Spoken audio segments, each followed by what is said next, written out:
नमस्कार मित्रांनो. आजच्या व्हिडिओचा विषय आहे जनहित याचिका, पब्लिक इंटरेस्ट लिटिगेशन अर्थात PIL.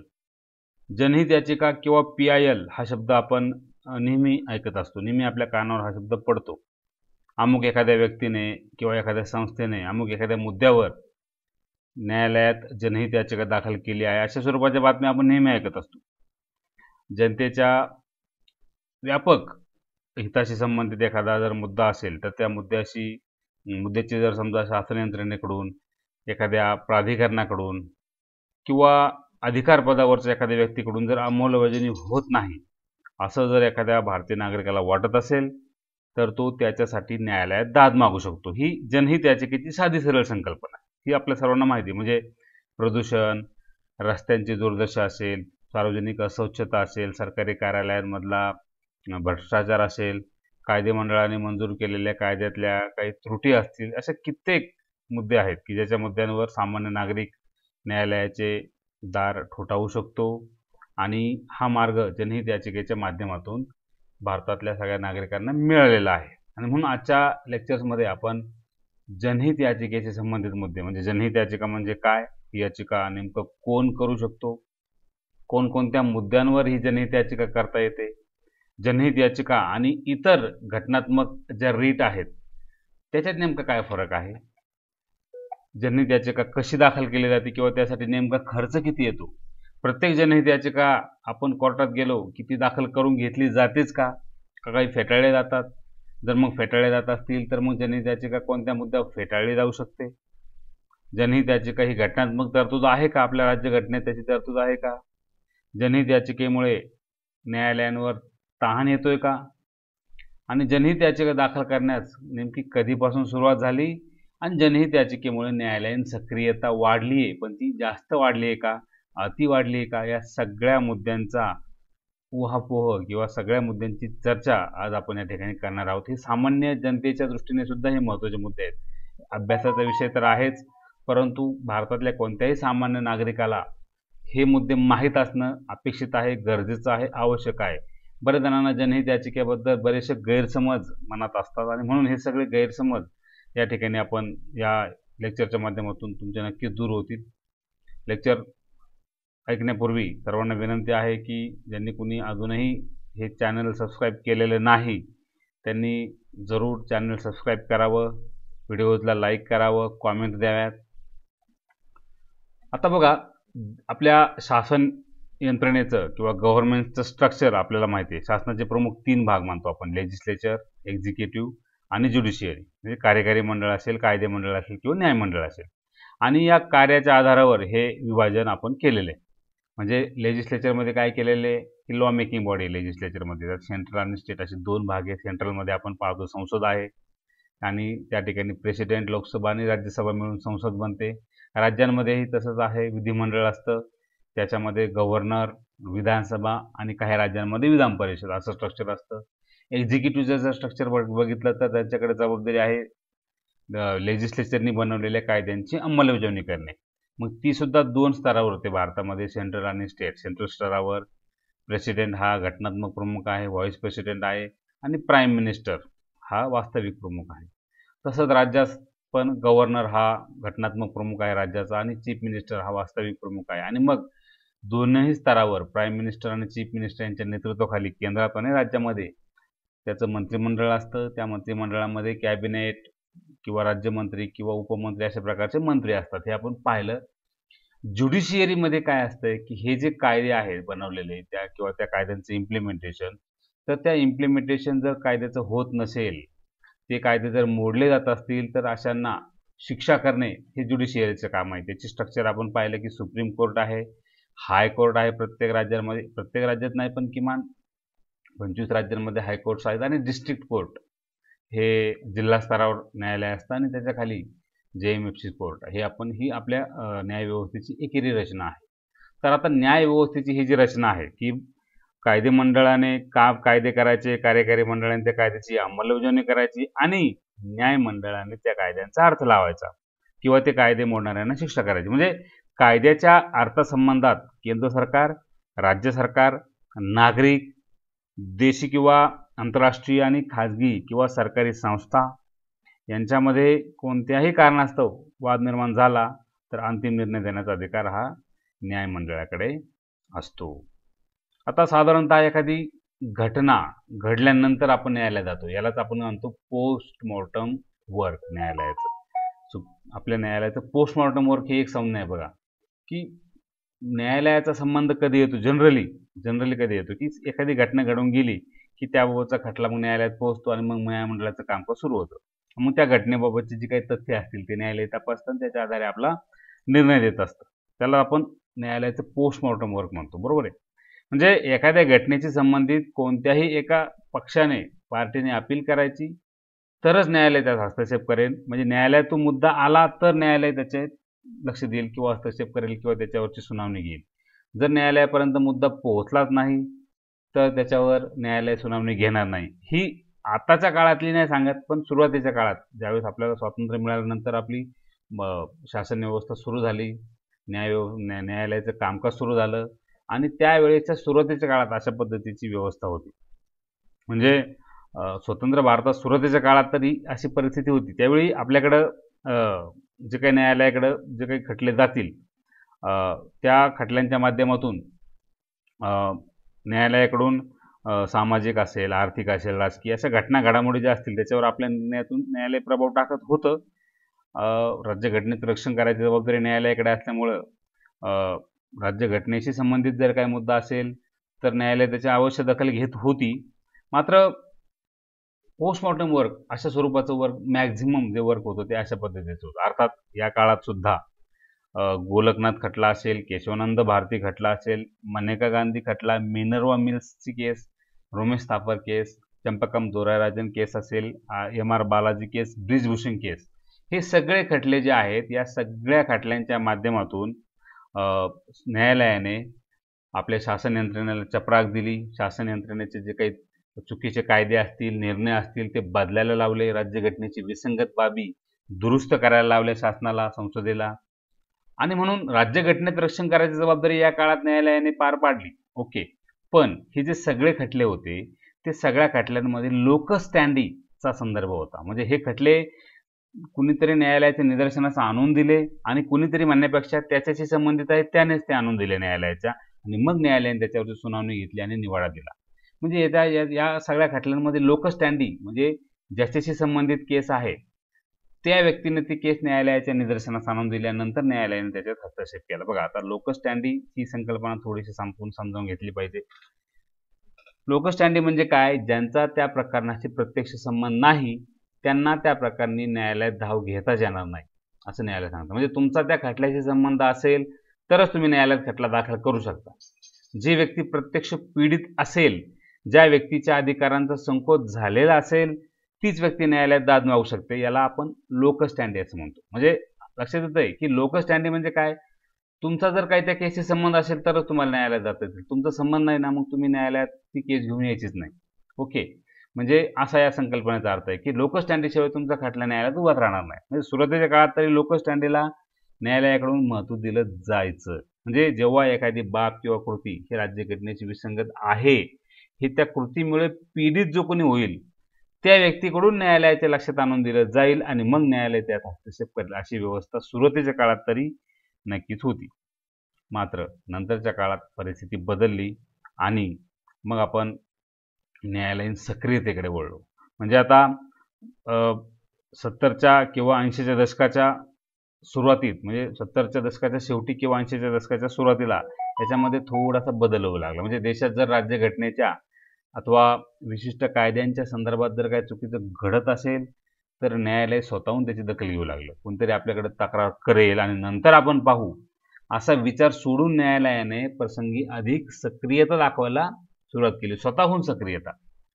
व्यापक जनहिताला अडसर ठरणाऱ्या मुद्द्यांची स्वतः न्यायालय दखल घेऊ लागलं आणि नागरिकांना सुद्धा असे मुद्दे न्यायालयात घेऊन या, आम्हाला आमच्या निर्देशनाला आणून द्या असं प्रोत्साहन न्यायालय देऊ लागलं आणि सांगितलं की या संदर्भात लोकस्टँडीचा अडसर काही ठरणार नाही. म्हणजे तुमच्याशी संबंधित ती केस नसली तरीही तुम्ही न्यायालयाच्या निदर्शनास ती आणून द्या, तरीही तुम्ही न्यायालयात या, अशी व्यवस्था सुद्धा न्यायालयाने केली आणि आपण यालाच न्यायालयीन सक्रियता, ज्युडिशियल ॲक्टिव्हिझम, न्यायालयाने अधिक सक्रिय होऊन चाकोरीबद्ध कामकाजाच्या पलीकडे जाऊन समाजात डोकावणं आणि समाजात जर काही चुकीचं घडत असेल, राज्यघटनेशी विसंगत घडत असेल, तर कोणीतरी न्यायालयात येऊन आपल्याला सांगण्याऐवजी आपल्याला जर दिसत असेल मीडियाच्या माध्यमातून, वृत्तपत्रांच्या माध्यमातून जर न्यायालयाला अशा गोष्टी निदर्शनास येत असतील, लक्षात येत असतील स्वतःहून, तर न्यायालय स्वतःहून सुद्धा त्याची दखल घेऊ लागलं आणि लोकांना सुद्धा सांगितलं की तुम्ही सुद्धा आमच्याकडे ह्या बाबी लक्षात आणून देत चला. लोकशाहीचा काही मुद्दा येणार नाही आणि यालाच म्हणतात न्यायालयीन सक्रियता. म्हणजे न्यायालयाने सरकारच्या धोरणांचं आणि निर्णयांचं परीक्षण करायचं किंवा मग धोरण निर्मितीसाठी आणि निर्णय प्रक्रिया राबवण्यासाठी सरकारलाच मार्गदर्शन करायचं, हे या न्यायालयीन सक्रियतेच्या संकल्पनेमध्ये अंतर्भूत आहे. आता भारतासंदर्भात न्यायालयीन सक्रियता म्हणजे राज्यघटनेच्या तरतुदींशी विसंगत असं वाटणारे कायदे असतील, नियम असतील किंवा सरकारचे निर्णय असतील आणि त्यांचं परीक्षण करायचं आणि ते विसंगत जर ठरत असतील तर सर्वोच्च न्यायालयाकडून असे कायदे किंवा नियम असतील किंवा निर्णय असतील तर ते रद्दबातल ठरवणे. ओके. अर्थात आपण म्हणूया की न्यायालयीन पुनर्विलोकन म्हणजे पण हेच की न्यायालयीन पुनर्विलोकनामध्ये पण सगळ्या बाबी समाविष्ट होतात, पण लक्षात घेण्याजोगी बाब अशी आहे की न्यायालयीन पुनर्विलोकन हे केवळ घटनात्मक बाबी संदर्भात येतं. न्यायालयीन सक्रियतेमध्ये सरकारचे निर्णय, सरकारचे नियम, सरकारची धोरण प्रक्रिया यांचा सुद्धा समावेश आहे. म्हणजे न्यायालयीन पुनर्विलोकन कुठे आहे की राज्यघटनेशी विसंगत काही घडतंय का, तर त्याच्या संदर्भात ते त्याच्यात लक्ष घालणे. परंतु इथं राज्यघटनेच्याच नाही तर सरकारचे निर्णय जर चुकीचे घडत असतील, सरकारचा कायदाच एखादा चुकीचा होत असेल किंवा तो जनहिताला बाधक ठरत असेल, सरकारचं एखादं धोरणच चुकत असेल, तर अशा ह्या सगळ्या मुद्द्यांचा सगळे मुद्दे कशात अंतर्भूत होतात तर न्यायालयीन सक्रियतामध्ये. ओके. आणि न्यायालयीन सक्रियता ही संकल्पना जसजशी विस्तारित होत गेली तसतसे भारतातले सामान्य नागरिक जास्त संख्येने सरकारच्या धोरण प्रक्रियेच्या विरोधात म्हणजे सरकारच्या चुकीच्या धोरण प्रक्रियेच्या विरोधात न्यायालयात येऊ लागले आणि मग त्यातूनच जनहित याचिकांचा उगम झाला. हे न्यायालयीन सक्रियता ही संकल्पना लक्षात येते की नेहमीच्या न्यायालयीन कामकाजापेक्षा वेगळे असं काही नाहीये. विशिष्ट विषयांच्या बाबतीत घेतलेला फक्त पुढाकार आहे न्यायालयाने आणि विचारपूर्वक निर्णय न्यायालयाचा. म्हणजे बदलत्या काळानुसार सामाजिक परिवर्तनाची दृष्टी ठेवून एखाद्या कायद्याचा अर्थ लावणे यालाही सुद्धा आपण न्यायालयीन सक्रियता म्हणू शकतो. सरकारकडून काही जर चुकलं, जबाबदाऱ्या पार पाडण्यात सरकार कमी पडलं, नागरिकांच्या मूलभूत हक्कांचं रक्षण करण्यात सरकार अपयशी ठरलं किंवा राज्यघटनेतल्या तरतुदींशी विसंगत वर्तन सरकारकडून झालं, विसंगत कायदा झाला, तर न्यायालयाने प्रसंगी सरकारला सुद्धा फटकारायला मागं पुढं पाहिलेलं नाही. आजही ते घडतंय आणि यालाच आपण न्यायालयीन सक्रियता असं म्हणतो. अर्थात ही न्यायालयीन सक्रियता वाढवण्यास जनहित याचिका अर्थात PIL यांनी महत्त्वाची भूमिका बजावली. किंबहुना आपण असंही म्हणू की न्यायालयाने सक्रियता दाखवली म्हणून तर जनहित याचिकेचा उगम झाला आणि जनहित याचिकांची संख्या वाढू लागली. दोन्ही एकमेकांवर डिपेंड आहेत. म्हणजे न्यायालयीन सक्रियता आणि जनहित याचिका. न्यायालयीन सक्रियतेतून जनहित याचिकाचा जन्म झाला असंही म्हणू आणि जनहित याचिकांचा अधिक विस्तार झाल्यामुळं न्यायालयीन सक्रियता पण अधिक वाढली असं आपल्याला या ठिकाणी म्हणता येईल. बघा, म्हणजे न्यायालयीन सक्रियतेतून आपण जनहित याचिकेकडे चाललोय. दरम्यानच्या काळात न्यायमूर्ती कृष्णा अय्यर आणि न्यायमूर्ती PN भगवती हे जे सर्वोच्च न्यायालयातले न्यायाधीश होते त्यांच्या काळात त्यांनी जनहित याचिकांना महत्त्व देणारे, प्रोत्साहन देणारे आणि जनहित याचिकांची व्याप्ती स्पष्ट करणारे काही निवाडे दिले आणि मग त्यातूनच जनहित याचिकांची संख्या वाढू लागली. ही संकल्पना जनतेपर्यंत पोहोचू लागली आणि म्हणूनच कृष्णा अय्यर आणि भगवती, जस्टिस कृष्णा अय्यर आणि जस्टिस भगवती यांना न्यायालयीन सक्रियतेचे आणि जनहित याचिकांचे जनक मानलं जातं. दोन न्यायाधीश आहेत, न्यायमूर्ती कृष्णा अय्यर आणि न्यायमूर्ती PN भगवती. ओके, ही लक्षात ठेवण्याजोगी बाब आहे. आता बघा, जनहित याचिका म्हणजे काय आपण थोडक्यात समजावून घेत आहोत की भारतीय राज्यघटनेने भारतीय नागरिकांना बरेच मूलभूत अधिकार दिलेले आहेत आणि त्यामध्ये मग समतेचा अधिकार आहे, स्वातंत्र्याचा अधिकार आहे, पिळवणुकीच्या विरोधातला अधिकार आहे, धर्मस्वातंत्र्याचाही अधिकार आहे, सांस्कृतिक आणि शैक्षणिक अधिकार आहे, घटनात्मक उपाययोजनेचा अधिकार आहे, असे सगळे अधिकार आपल्याला आहेत आणि त्यापैकी कोणत्याही एका मूलभूत अधिकाराचं जर उल्लंघन झालं तर ती व्यक्ती म्हणजे ज्याचं उल्लंघन झालंय ती संबंधित व्यक्ती कलम 32 नुसार थेट सर्वोच्च न्यायालयाचं किंवा कलम 226 नुसार उच्च न्यायालयाचे दार ठोठावू शकते आणि आपल्या अधिकारांचे रक्षण करू शकते. ओके, म्हणजे कलम 32 हा तर मूलभूतच अधिकार आहे. याशिवाय उच्च न्यायालयात सुद्धा तुम्ही कलम 226 अंतर्गत जाऊन तुमच्या मूलभूत अधिकारांचे रक्षण करण्याचा मार्ग तुमच्याकडे आहे. ओके, हे दोन मार्ग तर आहेत. अर्थात हे झालं वैयक्तिक अधिकार रक्षणाबाबत, की समजा माझा काहीतरी मूलभूत अधिकाराचा संकोच झाला म्हणून मी न्यायालयात गेलो कलम 32 226 नुसार, इट्स ओके.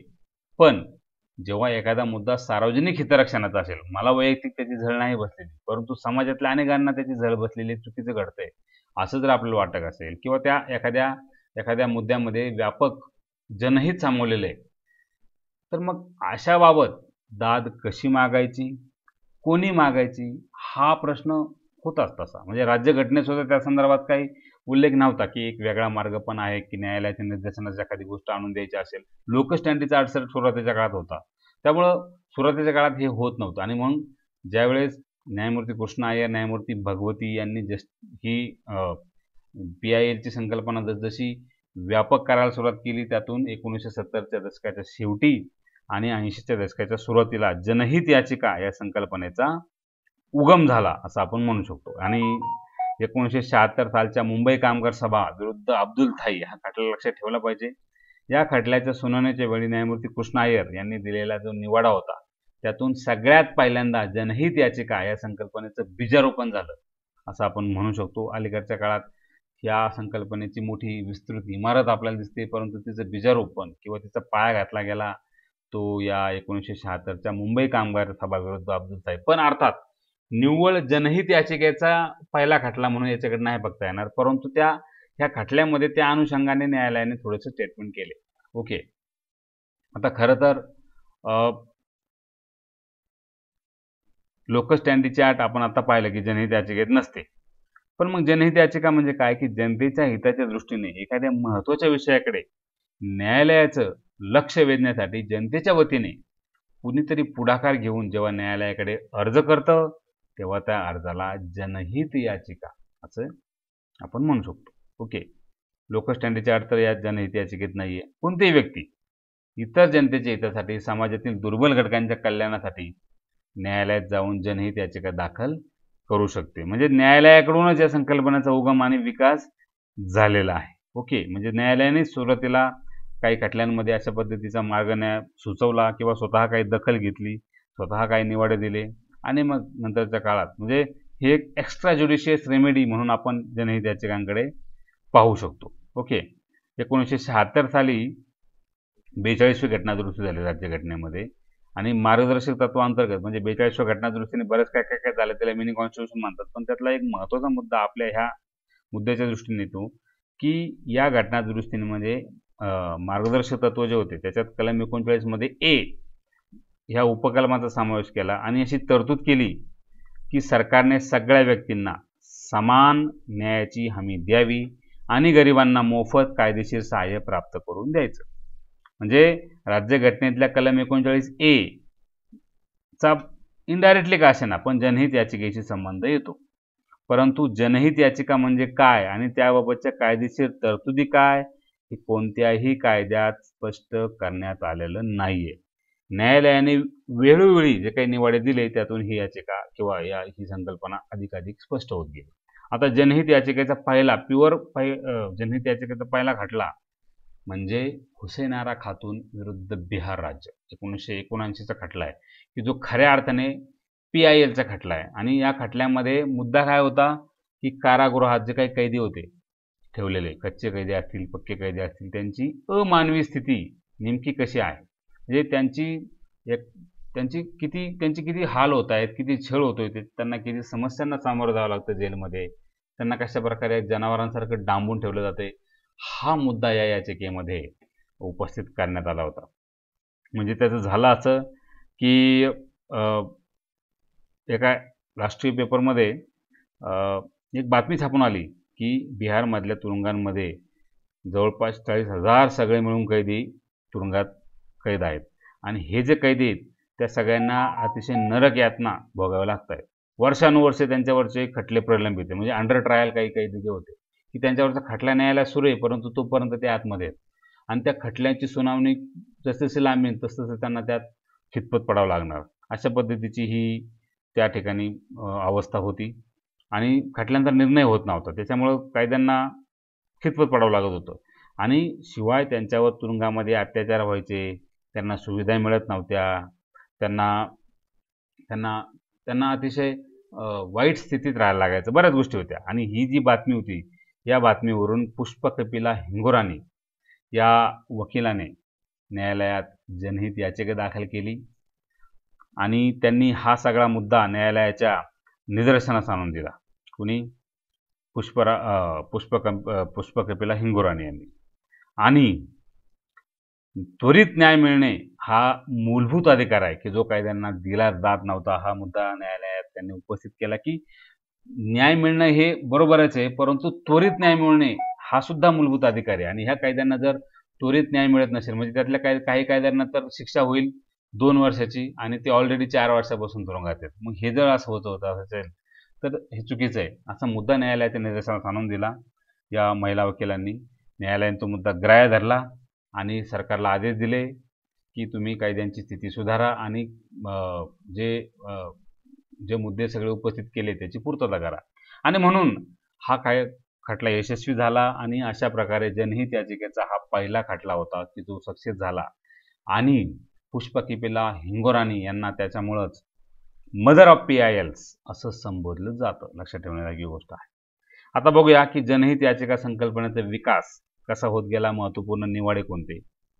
न्यायमूर्ती PN भगवती यांनी SP गुप्ता विरुद्ध भारत सरकार या खटल्याच्या निमित्ताने जनहित याचिकेची संकल्पना जी होती त्याची व्याप्ती आणखी विस्तृत केली. बघा काय म्हणतात ते की सामाजिक, आर्थिक किंवा इतर कोणत्याही असक्षमतेच्या कारणास्तव ज्यांना न्यायालयात दाद मागता येणं शक्य होत नसेल अशा व्यक्तींच्या हितरक्षणासाठी समाजातल्या कोणत्याही व्यक्तींकडून किंवा कोणत्याही व्यक्तीच्या गटाकडून राज्यघटनेचे कलम 226 किंवा उच्च न्यायालयात 226 नुसार उच्च न्यायालयात किंवा कलम 32 नुसार सर्वोच्च न्यायालयात याचिका करून दाद मागू शकतो. आणि व्यापक लोकहिताचा विचार करून देशातली कोणतीही व्यक्ती, मग ती प्रत्यक्षात पीडित असो किंवा नसो, चुकीचं आणि अवैध विषय न्यायालयाच्या निदर्शनास तो आणून देऊ शकतो.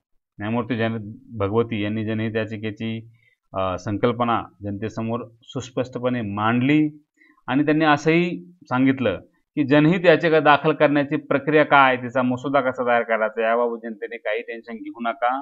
अगदी साध्या अर्जाला सुद्धा जनहित याचिका समजून न्यायालय त्यावर सुनावणी घेईल. तुम्ही फक्त अर्ज करा, साधं पत्र लिहा न्यायालयाला कोणत्याही भाषेत, त्या पत्रालाच आम्ही जनहित याचिका म्हणून ट्रीट करू आणि त्याच्यावर सुनावणी घेऊ. म्हणजे फक्त तुम्ही आमच्या निदर्शनास आणून द्या, बाकी सगळं काम आम्ही पाहतो, असं न्यायमूर्ती भगवती यांनी या 1-2 खटल्यांमध्ये सूचित केलं आणि त्यातून जनहित याचिका या संकल्पनेचा विकास होत गेला. या निवड्यानंतर मग सार्वजनिक कर्तव्यांचे पालन न करणाऱ्या आणि कायद्यांची योग्य प्रकारे अंमलबजावणी न करणाऱ्या सरकारी यंत्रणेच्या विरोधात जनहित याचिका दाखल करणं हे एक प्रभावी हत्यार जनतेच्या हाती आलं आणि त्यातून मग अनेक जनहित याचिका सर्वोच्च न्यायालयापर्यंत पोहोचल्या, काही उच्च न्यायालयात गेल्या आणि त्यापैकी अनेक याचिकांच्या निमित्ताने सर्वोच्च न्यायालयाने राज्यघटनेच्या आणि विविध कायद्यांच्या रक्षणाबाबत काही महत्त्वपूर्ण निवाडे दिलेले आहेत. बघा आपण ते समजावून घेऊया. पण जनहित याचिकेचे पण 3 टप्पे पडतात. म्हणजे सुरुवातीच्या काळात पहिला टप्पा असा की 1970 आणि 1980चे दशक, या 2 दशकांमध्ये जनहित याचिका संकल्पनेचा विकास होत असताना प्रामुख्याने कोण जनहित याचिका दाखल करायचे, तर वकील करायचे, पत्रकार करायचे, सामाजिक कार्यकर्ते करायचे, शिक्षण तज्ज्ञ करायचे, त्यांच्याकडून ह्या याचिका दाखल व्हायच्या त्यांशी संबंधित मुद्द्यांवर. त्या काळात जनहित याचिकेत प्रामुख्याने समाजातल्या दुर्लक्षित किंवा पीडित लोकांचे प्रश्न उपस्थित होत असत सुरुवातीच्या काळात, आणि करणारे जनहित याचिका करणारे पण ठराविक लोक होते. दुसरा टप्पा सुरू झाला 90च्या दशकामध्ये. 90चं दशक जे आहे त्या दशकामध्ये याचिका दाखल करणे जास्त इन्स्टिट्यूशनल बनलं. ओके, म्हणजे या काळात अनेक अशा NGOज पुढं आल्या, वकील लोक पुढं आले, त्यांच्याकडून वेगवेगळ्या मुद्द्यांवर नियमितपणे जनहित याचिका दाखल केल्या जाऊ लागल्या रेग्युलरली. आणि या काळात जनहित याचिकेद्वारे उपस्थित करण्यात आलेल्या विषयांची व्याप्ती सुद्धा वाढायला लागली आणि तिसरा टप्पा आता आहे 21व्या शतकातला. या काळात काय होतंय की जनहित याचिका दाखल करण्यासाठी आता सामान्य नागरिक सुद्धा मोठ्या संख्येने पुढे येत आहेत आणि अगदी कोणत्याही मुद्द्यावर जनहित याचिका दाखल होऊ लागलेल्या आहेत. आणि या काळात न्यायालयाकडून सुद्धा जनहित याचिकांच्या संदर्भात अधिक सहानुभूतीपूर्वक दृष्टिकोन बाळगला जातोय आणि न्यायालयाने जनहित याचिकांना अधिक धाडसी आणि अपारंपरिक अनकन्व्हेन्शनल पद्धतीने रिस्पॉन्स द्यायला सुरुवात केलेली आहे. म्हणजे हे 3 टप्पे आहेत. आता बघूया महत्त्वाचे खटले की जे PIL मुळे किती महत्त्वाचे खटले उभे राहिले आणि त्याच्यातून कसं राज्यघटनेचे किंवा आपल्या जनतेचं हिताचं रक्षण झालं. Indian banks association Bombay and others versus messrs Devkala consultancy services and others. हा जो खटला होता या खटल्यामध्ये सर्वोच्च न्यायालयाने स्पष्ट केला तर तो खटला नेमका काय आहे ते डिटेल सांगण्याऐवजी त्यातलं जजमेंट्स फक्त आपण पाहूया की या खटल्यात न्यायालयाने सांगितलं की एखाद्या खटल्यात याचिका करता त्याच्या वैयक्तिक हितसंबंधांना बाधा पोहोचली म्हणून न्यायालयात आलेला असला तरी त्याच्याशी संबंधित मुद्दे जर व्यापक जनहिताच्या दृष्टीने महत्त्वाचे असतील तर अशा वैयक्तिक याचिकेला सुद्धा जनहित याचिका गृहीत धरलं जाईल आणि त्याच्यावर सुनावणी होईल. म्हणजे आपण जनरली म्हणतो की जनहित याचिकेमध्ये वैयक्तिक काही नसलं पाहिजे, जनतेच्या हिताचा मुद्दा पाहिजे. परंतु एखाद्याच्या वैयक्तिक हिताचा मुद्दा हा पुढे चालून अनेक व्यक्तींच्या दृष्टीने महत्त्वाचा बनणार असेल, ठरणार असेल किंवा त्याला एकट्याला बाधा पोहोचली परंतु असे बरेच पीडित असतील तर अशा वेळेस न्यायालय त्या वैयक्तिक मुद्द्याला सुद्धा जनहित याचिका म्हणून ट्रीट करू शकते. MC Mehta versus union of India या केसमध्ये या केसला आपण एन्व्हायरमेंटल पोल्युशन संदर्भातली केस असंही म्हणतो की गंगा नदीच्या प्रदूषणाकडे या केसच्या निमित्ताने लक्ष वेधण्यात आलं आणि सर्वोच्च न्यायालयाने त्यात सांगितलं की प्रक्रिया न केलेलं सांडपाणी गंगा नदीत सोडता येणार नाही. आणि महत्त्वाचं म्हणजे याचिकाकर्ता जरी गंगेच्या पाण्याचा लाभार्थी नसला तरी सुद्धा त्याला वैधानिक तरतुदींच्या अंमलबजावणीसाठी आणि गंगेच्या पाण्यावर अवलंबून असलेल्या जनतेच्या जीविताचं रक्षण करण्यासाठी न्यायालयात जाण्याचा अधिकार आहे. म्हणजे MC मेहता हा काही गंगेच्या लाभ क्षेत्रातला माणूस नाही, त्याला काय करायचं गंगेच्या पाण्याचं काय होते असं नाही. तो जरी वैयक्तिक तिथला नसला तरी त्याला जर तिथल्या पर्यावरणाच्या दृष्टीने काही योग्य वाटत असेल तर तो न्यायालयात जाऊ शकतो हे न्यायालयाने सांगितलं. Vishakha versus state of Rajasthan अतिशय गाजलेली केस आहे. भवरी देवी नावाच्या एका महिलेच्या संदर्भातली केस आहे की जिच्यावर अत्याचार झाले आणि त्याच्यानंतर हा मुद्दा उपस्थित झाला की कामाच्या ठिकाणी जे सरकारची कर्तव्य पार पाडणारे जे कर्मचारी आहेत, महिला कर्मचारी, त्यांनाच जर सुरक्षितता नसेल कामाच्या ठिकाणी तर काय. आणि या खटल्यात न्यायालयाने निवाडा देताना सांगितलं की लैंगिक शोषण हे कलम 14, 15 आणि 21 मध्ये जे काही मूलभूत अधिकार दिलेले आहेत त्याचं उल्लंघन ठरतं लैंगिक शोषण जर होत असेल तर. आणि याच खटल्यात कामाच्या ठिकाणी महिलांचं लैंगिक शोषण होऊ नये या संदर्भात मार्गदर्शक तत्व जारी केले आणि त्यांनाच अनुसरून पुढच्या काळात म्हणजे अलीकडच्या काळात 2013 मध्ये sexual harassment of woman at workplace prevention prohibition and redressal act हा कायदा संमत करण्यात आलेला आहे की कामाच्या ठिकाणी महिलांचा छळ कोणाकडूनही होऊ नये या संदर्भातला. तर ते विशाखा गाईडलाईन्समध्ये ज्या गोष्टी होते त्याच्या आधारे हा कायदा केलेला आहे. म्हणजे आपण पाहतोय की PIL मुळे कसं व्यापक काही PILचे असे खटले आपण पाहतोय की ज्या खटल्यांमुळं कशा प्रकारे संपूर्ण जनतेला त्याचा फायदा होत गेला. एशियाड वर्कर्स जजमेंट केस जी आहे या खटल्यामध्ये न्यायमूर्ती PN भगवतींनी सांगितलं की ज्या कामगारांना किमान वेतनापेक्षाही कमी वेतन दिलं जात असेल ते कामगार आयुक्त किंवा कामगार न्यायालयाकडे त्या कामगारांनी कामगार आयुक्ताकडे किंवा कामगार न्यायालयाकडे गेलंच पाहिजे आणि मगच सर्वोच्च न्यायालयात आलं पाहिजे असं काही नाही. ते थेट सर्वोच्च न्यायालयात येऊ शकतात आणि एखादी खाजगी कंपनी जर कामगार कायद्यांचं पालन करत नसेल तर त्यांच्या विरोधात सुद्धा जनहित याचिका दाखल केली जाऊ शकते. म्हणजे जनहित याचिका एखाद्या कंपनीच्या विरोधात नाही होऊ शकत असं काही नाही. ती कंपनी जर सरकारचे कायदे जर पाळत नसेल तर ती सुद्धा PIL होऊ शकते. शिवाय कामगारांना कमी वेतन देऊन त्यांची पिळवणूक करणे हे राज्यघटनेच्या कलम 21चं सुद्धा उल्लंघन ठरतं हे त्या केसमध्ये सांगितलं. Parmanand Katara versus union of India ही एक केस आहे. या खटल्यामध्ये सर्वोच्च न्यायालयाने सांगितलं की ज्याला कोणाला वैद्यकीय मदतीची तीव्र आवश्यकता असेल अशा वेळी संबंधित व्यक्तीचा जीव वाचवण्याला सगळ्यात जास्त महत्त्व दिलं पाहिजे. फॉर्म भरणे जरुरी नाही मानलं पाहिजे. तुम्ही त्याला लगेच ट्रीटमेंट केली पाहिजे. तो गुन्हेगार आहे नाही आहे, काय करून आलाय, कुठून आलाय, जखमी अवस्थेत तर जर तो दवाखान्यात आला असेल तर त्याच्या डॉक्टरांनी उपचार केलेच पाहिजे. संबंधित डॉक्टरचं हे कर्तव्य ठरतं की त्याने त्याला मदत केली पाहिजे गुन्हेगार असो नसो, काय कायदेशीर बाबी ज्या काय असतील त्यानंतर पूर्तता होईल त्याची, परंतु उपचार तातडीने त्याच्यावर झाले पाहिजेत आणि आपत्कालीन परिस्थितीत त्या रुग्णाला वैद्यकीय सुविधा तातडीने उपलब्ध करून देण्यास कोणतंही रुग्णालय नकार देऊ शकत नाही, कारण आरोग्यविषयक सुविधा मिळणे हा नागरिकांचा अधिकार आहे. मग तो नागरिक गुन्हेगार आहे का कोण आहे ते नंतर होईल, परंतु त्याला सुविधा वैद्यकीय तातडीने दिल्या पाहिजेत. महत्त्वाची केस होती शीला बारसे वर्सेस स्टेट ऑफ महाराष्ट्र. या केसमध्ये न्यायालयाने म्हणजे ही केस अशा पद्धतीची होती की महिलांसाठी वेगळी लॉकअप नव्हते, महिला पुरुष एकाच लॉकअपमध्ये होते.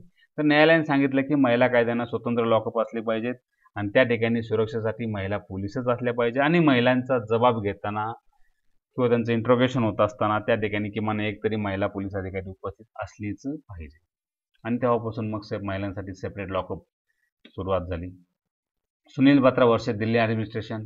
या खटल्यामध्ये न्यायमूर्ती कृष्णा अय्यर यांनी सांगितलं की एखाद्या कायद्याला समजा मृत्यूदंडाची शिक्षा सुनावलेली आहे, की आता याला मृत्यूदंड आहे, फाशी शिक्षा आहे, म्हणून मग त्याला जेलमध्ये कसंही ठेवायचं किंवा एकांतवासात ठेवायचं, सॉलिटरी कन्फाइनमेंट, तर असं नाही. म्हणजे त्याला ठीक आहे, मृत्यूदंड झाला आहे म्हणून मृत्यूदंड शिक्षा झाली म्हणून त्याची अंमलबजावणी होईपर्यंत त्याला कसंही वागवता येणार नाही. त्याला तो जोपर्यंत तो जिवंत आहे तोपर्यंत त्याला संपूर्ण त्याचं मानवी हक्क त्याला आहेत आणि अशा कायद्यांना सुद्धा त्या मृत्यूदंडाच्या अंमलबजावणीपर्यंत योग्य वातावरणात जगण्याचा अधिकार आहे, आरोग्यपूर्ण जगण्याचा अधिकार आहे.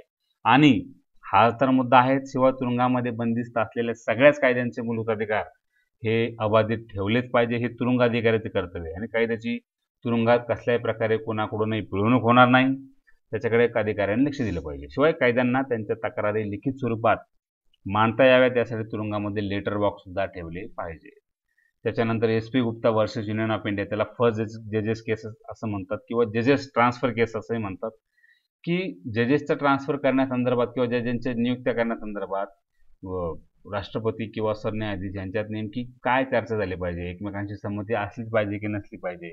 तर या खटल्यामध्ये न्यायाधीशांच्या बदल्यांच्या संदर्भात प्रश्न उपस्थित करण्यात आला होता. न्यायमूर्ती PN भगवतींच्याच खंडपीठाने असा निकाल दिला की उच्च आणि सर्वोच्च न्यायालयाच्या न्यायाधीशांच्या बदल्यांबाबत राष्ट्रपती आणि सरन्यायाधीश यांच्यात परामर्श किंवा सल्लामसलत या शब्दाचा अर्थ म्हणजे राज्यघटनेत परामर्श असा शब्द आहे, तर त्याचा अर्थ विचारांचे आदानप्रदान असा आहे, सहमती असं काही नाही आहे. आणि राष्ट्रपतींनी सरन्यायाधीशांशी नियुक्त्या किंवा बढत्या संदर्भात सल्लामसलत करावी, चर्चा करावी, मग त्या चर्चेतून त्यांच्या सहमती होईलच असे नाही, फक्त चर्चा करावी आणि मग राष्ट्रपतींनी नियुक्ती करावी. मग भले त्याला सरन्यायाधीशांची संमती नसली तरी चालेल, असा त्याचा अर्थ होतो. आणि अलीकडच्या काळात नो लिकर शॉप्स ऑन स्टेट किंवा नॅशनल हायवेज आणि स्टेट हायवेजच्या लगत 500 मीटर अंतरापर्यंत लिकर शॉप नसले पाहिजे, दारूची दुकानं नसली पाहिजे, दारू मिळाली नाही पाहिजे, अशा स्वरूपाची एक याचिका हरमन सिंग सिद्धू नावाच्या एका नागरिकाने सर्वोच्च न्यायालयात दाखल केली होती. आणि त्यांचा मुद्दा असा होता की रस्त्याच्या कडेला दारूची दुकानं असले, परमिट बार असले की लोक सहज चालता चालता दारू पितात, दारू पिऊन गाड्या चालवतात आणि वाहन त्यांचं अपघातग्रस्त होतं, त्यातून जीव जातात, असा मुद्दा. आणि न्यायालयाने त्याच्यावर निर्णय देताना सांगितलं की यस बरोबर आहे, महामार्गांच्या दुतर्फा 500 मीटरपर्यंत मद्य विक्री करताच येणार नाही. आणि मधल्या काळात 1-2 वर्ष हीच परिस्थिती होती, नंतर ते डिसिजन चेंज झाले आणि पुन्हा एकदा रस्त्याच्या कडेला दारू मिळायला लागली आहे. Aruna Shanbaug versus union of India. या केसमध्ये अरुणा शानबाग नावाची एक परिचारिका होती की जिच्यावर KM रुग्णालयात एका वॉर्ड बॉयकडूनच बलात्काराचा प्रयत्न झाला आणि त्या प्रयत्नातून त्याने त्याच्यावर हल्ला केला, तिला गंभीर दुखापत झाली डोक्याला आणि ती कोमामध्ये गेली आणि जवळपास 3 दशकं ती हॉस्पिटलच्या बेडवर मृत्यूशय्यावर पडून होती. तिला काही कळत नव्हतं, कधी कोमामध्ये, कधी बाहेर, कधी कोमामध्ये, अशा परिस्थितीत ती जिवंत होती. आणि म्हणून पिंकी विराणे नावाच्या एका महिलेने सर्वोच्च न्यायालयात जनहित याचिका दाखल करून अरुणासह अशा कित्येक रुग्णांना इच्छामरणाची परमिशन द्यावी अशी मागणी केली. त्यावर निकाल देताना सर्वोच्च न्यायालयाने सांगितले की भारतामध्ये ॲक्टिव्ह विटनेसियाला परवानगी दिली जाणार नाही. काही अपवादात्मक परिस्थितीत न्यायालयाच्या परवानगीनंतर पॅसिव्ह विटनेसियाला परवानगी दिली जाऊ शकते, मात्र ॲक्टिव्ह अजिबातच नाही. म्हणजे जाणीवपूर्वक एखाद्याला मारणं जमणार नाही, की ज्या रुग्णाला त्याची खबरही नाही, केवळ त्या नातेवाईक सांगतात की नाही आता या लाईफ सपोर्ट काढून घ्या, मरू द्या, तर हे जमणार नाही. त्याला जोपर्यंत जगता येईल तोपर्यंत त्याला जगवलंच पाहिजे. अगदी अलीकडच्या काळात नवीन घटना दुरुस्ती सुद्धा अनकॉन्स्टिट्युशनल ठरवत न्यायालयाने न्यायालयीन सक्रियतेचा परिचय करून दिलेला आहे. 99वी घटना दुरुस्ती अशी होती की उच्च आणि सर्वोच्च न्यायालयातल्या न्यायाधीशांच्या नियुक्ती आणि बदल्यासंदर्भात जी काही कॉलेजियम पद्धत होती ती बंद करून त्याच्याऐवजी न्यायिक नियुक्ती आयोग एक निर्माण केला होता. मात्र सर्वोच्च न्यायालयाने स्वतःहून त्या मुद्द्याची दखल घेतली आणि निर्णय दिला की 99वी घटना दुरुस्ती चुकीची आहे, कॉलेजियम सिस्टीम राहील, कारण न्यायालयीन नियुक्ती आयोगाच्या रचनेमुळं सरकारचा न्यायपद्धतीमध्ये किंवा न्याय यंत्रणेमध्ये हस्तक्षेप होणार होता आणि ती घटना दुरुस्ती न्यायालयाने रद्दबातल ठरवली.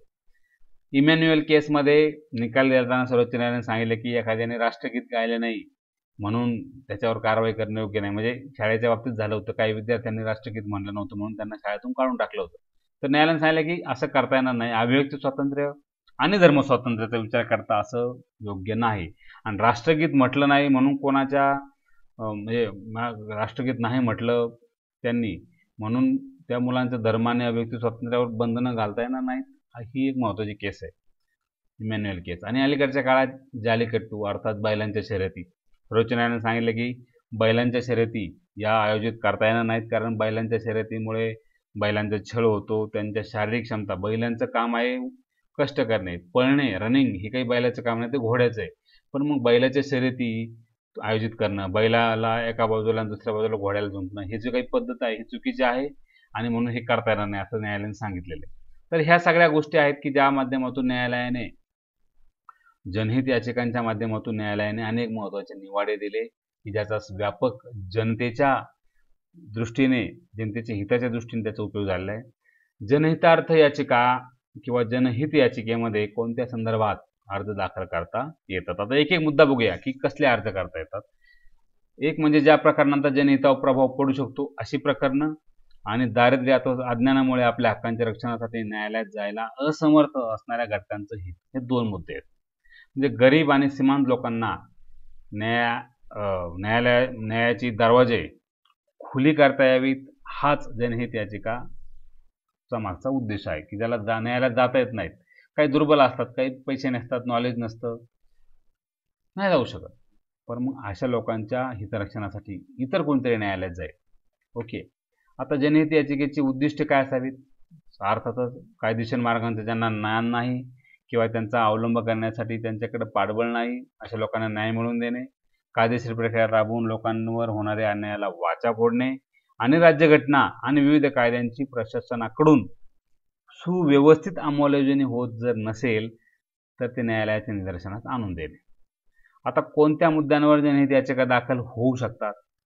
बघा, मुद्दा सार्वजनिक हिताच्या दृष्टीने असला पाहिजे, म्हणजे त्या मुद्द्यात न्यायालयाने लक्ष घालून संबंधितांना योग्य निर्देश दिले नाहीत तर व्यापक स्वरूपात जनतेच्या हितावर त्याचा नकारात्मक परिणाम होईल अशी सिच्युएशन जर असेल तर मग न्यायालयात जनहित याचिकेच्या माध्यमातून आपण जाऊ शकतो. कोणते मुद्दे? पर्यावरण आहे, कायदा सुव्यवस्था आहे, बाल कामगाराशी संबंधित मुद्दा असेल, महिला आणि बालकल्याणाचा संबंधित मुद्दा असेल, मानवी हक्कांशी संबंधित असेल, ग्राहक संरक्षण, तुरुंगातल्या कायद्यांची स्थिती असेल, मागासवर्गीयांचं कल्याण असेल किंवा राज्यघटनेचं संरक्षण आहे, शिक्षण, आरोग्य, लोकशाही, निवडणूक, दंगलीतल्या पीडितांना न्याय, संस्कृतीचं रक्षण, अन्न भेसळ, असे हे सगळे मुद्दे आहेत की या मुद्द्यांच्या आधारे जर काही चुकीचं होत असेल, चुकीचे घडत असेल तर जनहित याचिका दाखल होऊ शकते. अर्थात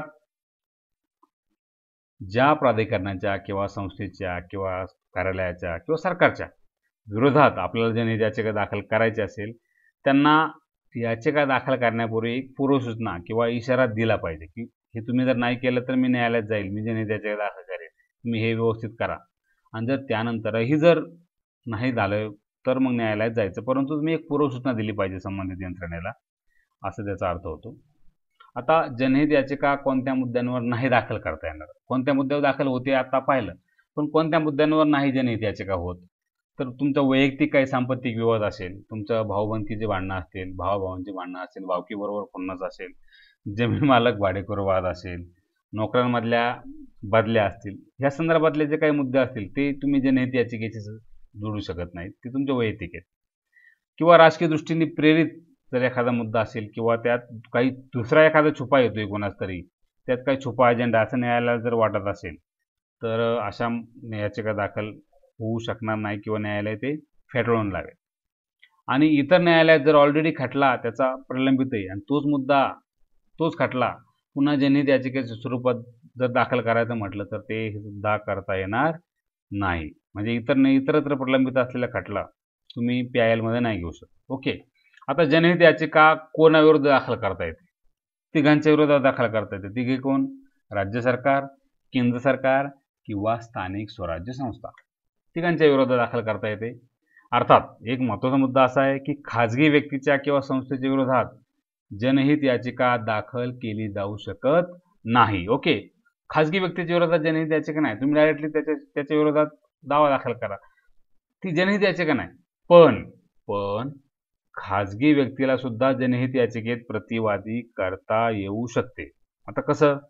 समजा मुंबईतला एखादा खाजगी कारखाना आहे आणि तो खाजगी कारखाना जर प्रदूषणाला कारणीभूत ठरत असेल तर अशा परिस्थितीत मुंबई महानगरपालिका, महाराष्ट्र राज्य प्रदूषण नियंत्रक मंडळ जे आहे आपलं पोल्युशन बोर्ड, त्यांच्यासह त्या खाजगी कारखान्याला सुद्धा आपण जनहित याचिकेत प्रतिवादी करू शकतो. कारण कारखाना चालू आहे ही कारखान्याची चुकी बरोबर आहे, परंतु कारखाना चालू असून जर सरकारी यंत्रणा किंवा पोल्युशन बोर्ड, महापालिका हे जर लक्ष देत नसतील, त्याला बंद करायला लावत नसतील तर तेही दोषी आहे. म्हणून त्यांच्या विरोधात जनहित याचिका दाखल करणे की ह्या प्रकल्पामुळं जर प्रदूषण होत असेल तर त्याला हे सगळेजण दोषी आहेत. मग महापालिका पण येईल त्याला, पोल्युशन बोर्ड येईल, राज्य सरकार येईल किंवा मग ती खाजगी कंपनी सुद्धा येईल. म्हणजे अशा पद्धतीने की खाजगी संस्थेच्या डायरेक्टली विरोधात नाही करता येणार, परंतु त्याच्याशी संबंधित मुद्दा जर जनहितेच्या दृष्टीने महत्त्वाचा असेल तर मात्र खाजगी व्यक्तीवर सुद्धा होऊ शकते. जनहित याचिका दाखल कोण करू शकतो? आपण मागाशीच पाहिलं की कोणताही भारतीय नागरिक याचिका दाखल करू शकतो. मग तुमच्याकडे 3 मार्ग आहेत. कलम 32 अन्वये तुम्ही थेट सर्वोच्च न्यायालयात जाऊ शकता, कलम 226 नुसार उच्च न्यायालयात जाऊ शकता आणि गुन्हेगारी प्रक्रिया संहिता, त्याला आपण CRPC म्हणतो, तर त्याच्या कलम 133 अन्वये मॅजिस्ट्रेट न्यायालयात सुद्धा क्रिमिनल प्रोसिजरच्या कलम 133 नुसार तुम्ही मॅजिस्ट्रेट न्यायालयात सुद्धा जाऊ शकता जनहित याचिकेच्या कारणास्तव. ओके. आता जनहित याचिका कोणत्या न्यायालयात दाखल करायची? तुम्ही कुठं न्यायालयात, कोणत्या न्यायालयात? तर जनहित याचिका सर्वोच्च न्यायालयात तर दाखल करता येते. आपण पाहिलं कलम 32 नुसारही जाऊ शकता आणि उच्च न्यायालयात सुद्धा जाऊ शकता तुम्ही. ओके. 2 ठिकाणी तर निश्चित जाऊ शकता आणि ही 2च ठिकाणं आहेत की तिथे तुम्ही जाऊ शकता जनहित याचिका दाखल करायला. जनहित याचिकेसाठी तर काही तुम्ही जिल्हा कोर्टात किंवा तालुका कोर्टात नाही जाऊ शकत. उच्च न्यायालयापेक्षा खालच्या न्यायालयांमध्ये जनहित याचिका दाखल होऊ शकत नाही. उच्च न्यायालय किंवा सर्वोच्च न्यायालय, दॅट्स ऑल. आता जनहित याचिका कशी दाखल करायची? बरेच जणांना प्रश्न पडतो की ठीक आहे भाऊ, तुम्ही सांगताय असं होईल तसं होईल, पण कशी दाखल करायची? सोपं आहे.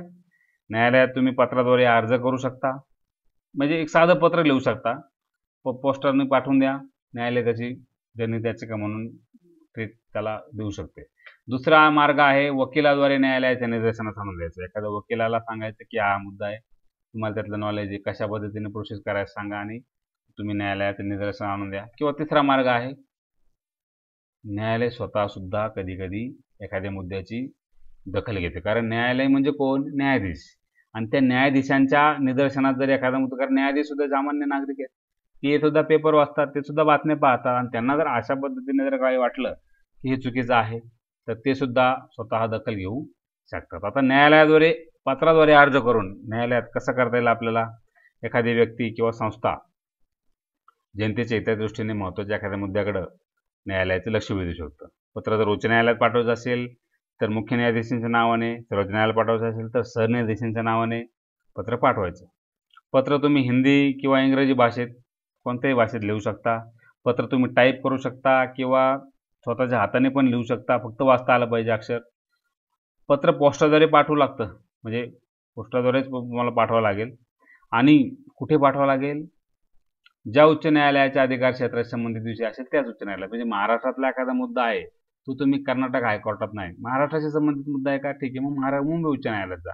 म्हणजे तुम्ही कुठले का असेना, तुम्ही जम्मू काश्मीरचे का असेना, पण तुम्ही महाराष्ट्रात राहताय आणि तुम्हाला जर एखादा मुद्दा वाटला तर तुम्ही बॉम्बे हायकोर्टाच्या निदर्शनास तो आणून दिले पाहिजे. ज्युरिडिक्शनमध्ये व्यक्ती देशातल्या कोणत्याही ठिकाणचे रहिवासी असू शकते. आता सांगितल्याप्रमाणे की कुठलेही, म्हणजे त्याला काय अट नाही की तुम्ही मुंबईच्या संदर्भात बोलताय का, मग ठीक आहे, तुम्ही मुंबईचे का किंवा महाराष्ट्रातले का नाही का, मग नाही, असं नाही. तुम्ही कुठले का असेनात भारतीय नागरिक आहेत ना, ठीक आहे, तुम्हाला हा मुद्दा चुकीचा वाटतोय तर ठीक आहे, तुम्ही न्यायालयात जाऊ शकता. आणि ही जी काही याचिका तुम्हाला दाखल करायची असते ती 5-5 प्रतींमध्ये तुम्हाला जमा करावं लागतं. म्हणजे अगदी टेक्निकल जर सांगायचं झालं तर 5 प्रतींमध्ये. आणि जनहित याचिका दाखल करण्यापूर्वी जो कोणी व्यक्ती असेल त्याने त्या मुद्द्यांवर पूर्ण अभ्यास केला पाहिजे, संशोधन केला पाहिजे असं अपेक्षित आहे. त्याने ॲफिडेव्हिटमध्ये लिहून दिलं पाहिजे की याच्यामध्ये आपला वैयक्तिक हितसंबंध नाही, ही याचिका आपण न्यायालयाचा वेळ खर्ची घालवण्यासाठी करत नाही आहोत, हे व्यापक जनहित याच्यात सामावलेलं आहे. आणि जर असं वाटलं की न्यायालयाचा मुद्दाम मी टाइमपास करण्यासाठी आलो आहे किंवा ही वैयक्तिक काहीतरी त्याच्यात माझा हितसंबंध आहे असं जर न्यायालयाच्या निदर्शनास आलं तर मला तुम्ही दंड करा, असं एक ॲफिडेव्हिट न्यायालयात तुम्हाला जमा करावा लागतं. म्हणजे हे तर सांगावं लागतं. त्याशिवाय त्याला त्या संबंधित व्यक्तीला हे पण सांगावं लागतं की त्यात नेमका जनहिताचा कोणता मुद्दा समाविष्ट आहे आणि कोणत्या मुद्द्यावर मी इथं तुमच्यापर्यंत आलेलो आहे.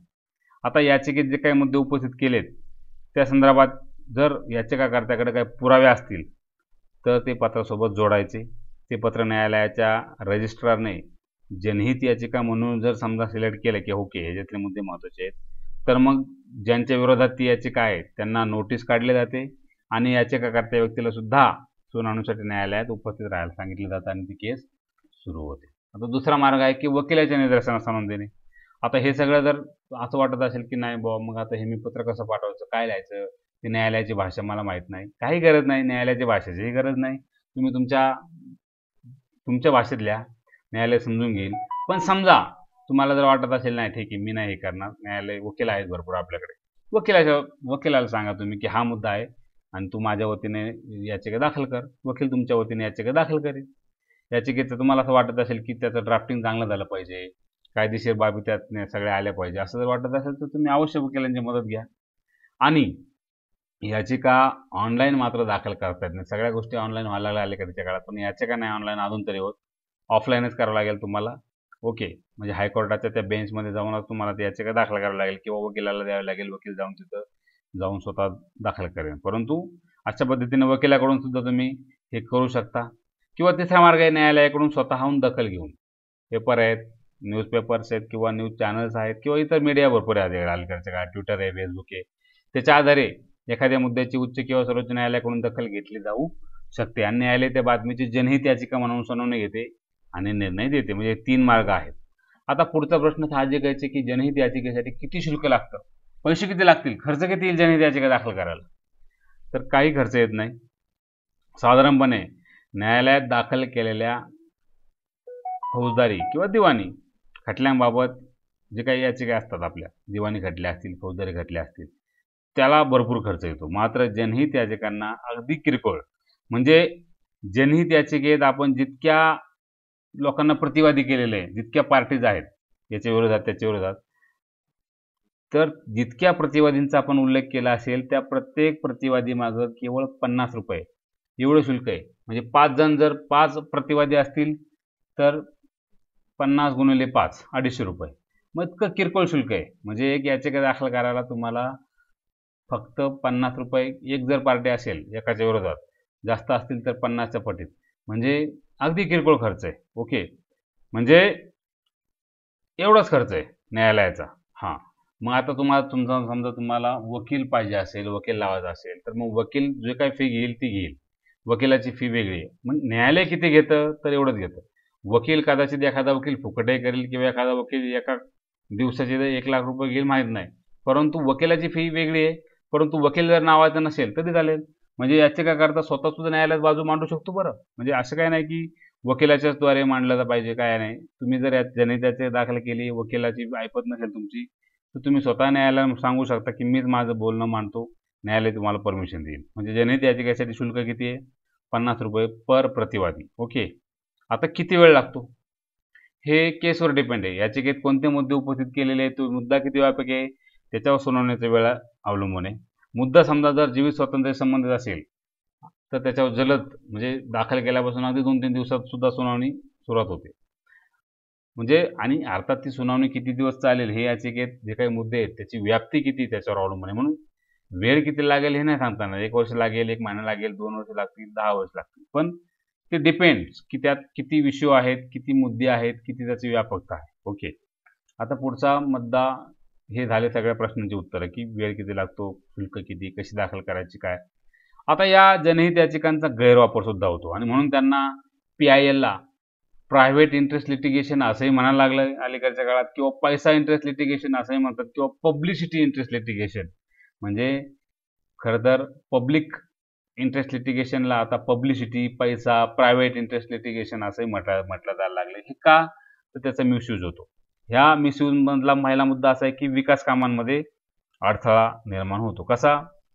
सरकारकडून समजा एखादा प्रोजेक्ट उभारला जातोय आणि तो पर्यावरणाला हानी पोहोचवतोय असा जर कोणी त्याच्यात मुद्दा उपस्थित केला न्यायालयात, किंवा त्या प्रकल्पाचं भूसंपादन योग्य प्रोसेसने राबवलं नाही, तर किंवा त्या प्रकल्पग्रस्तांचं पुनर्वसन झालेलं नाही, अशा मुद्द्यांवर जनहित याचिका जर दाखल झाली तर त्याच्यावरची सुनावणी होईपर्यंत न्यायालय त्या प्रकल्पाला स्थगिती देतं आणि मग तो प्रकल्प तसा स्थगित राहतो. म्हणजे ज्या प्रकल्पामुळे पर्यावरणाचं नुकसान होत नाही, सगळं व्यवस्थित परमिशन काढलेले आहेत, सगळी प्रक्रिया राबवली, हे नंतर सिद्ध होईल समजा, परंतु त्यात मधला 1-2 वर्षाचा कालावधी जाऊ शकतो, वेळ जाऊ शकतो.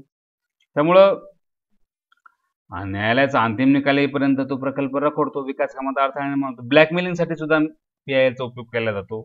एखाद्या समजा बिल्डर आहे, आता ब्लॅकमेलिंग कशी होते की एखाद्या बिल्डरला सांगायचं की तुझी ही जी इमारत आहे ती पर्यावरण कायद्यांच्या नॉर्म्सला अनुसरून नाही आहे, तुम्ही योग्य त्या परमिशन घेतलेलं नाहीत, आमच्याकडे सगळी माहिती आहे, मग आता आम्ही याचिका दाखल करतो पर्यावरणाच्या मुद्द्यावरून, असं जर धमकी दिली, की असं जर ब्लॅकमेल केलं, तर कधी कधी एखादा बिल्डर म्हणतो जाऊ चला प्रकल्प रखडण्यापेक्षा काय असेल ते मॅनेजमेंट करू. म्हणजे अशाही पद्धतीने ब्लॅकमेलिंगसाठी सुद्धा PILचा धाक दाखवला जातोय अलीकडच्या काळात. फुकटची प्रसिद्धी मिळते ना, एखाद्या मुद्द्यावर जनहित याचिका दाखल केली की त्याची बातमी बनते, त्यातून जनहित याचिका जो काही दाखल करलेला असतो याचिका करता त्याला मोठी प्रसिद्धी मिळतं.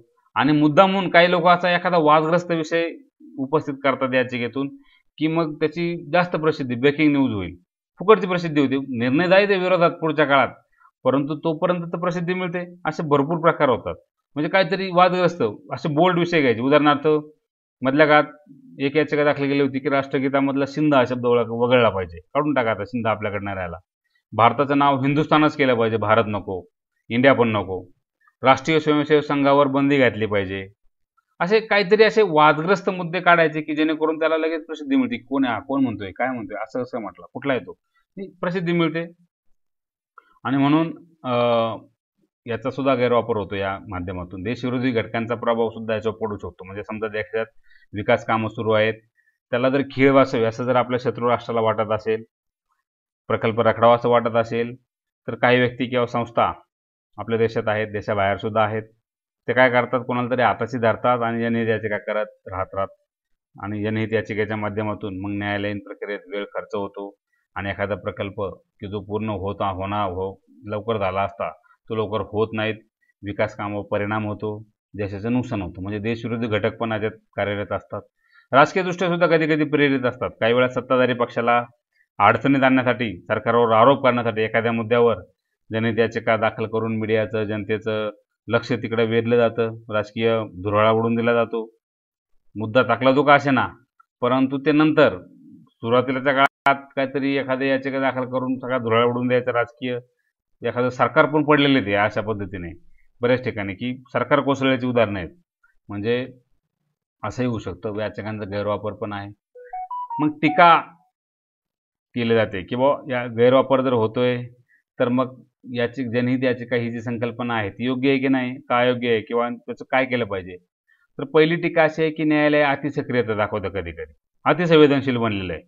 म्हणजे या टीकेचे जे मुद्दे आहेत ते सांगतोय मी की जे याच्यावर आक्षेप घेतात, टीका करतात, त्यांचं म्हणणं असं की न्यायालय अतिसंवेदनशील बनलेलं आहे. काही याचिकांचा निवाडा देताना न्यायालय जास्त सक्रियता दाखवतं, जास्त संवेदनशीलता दाखवतं. आणि कार्यकारी मंडळ किंवा कायदे मंडळाच्या कार्यक्षेत्राचे विषय आहेत त्याच्यात न्यायमंडळाकडून हस्तक्षेप होतो ना, तुमचं सेपरेशन केलेलं आहे पॉवरचं, मग तुम्ही एक दुसऱ्यांच्या पॉवरमध्ये काय दखलंदाजी करता.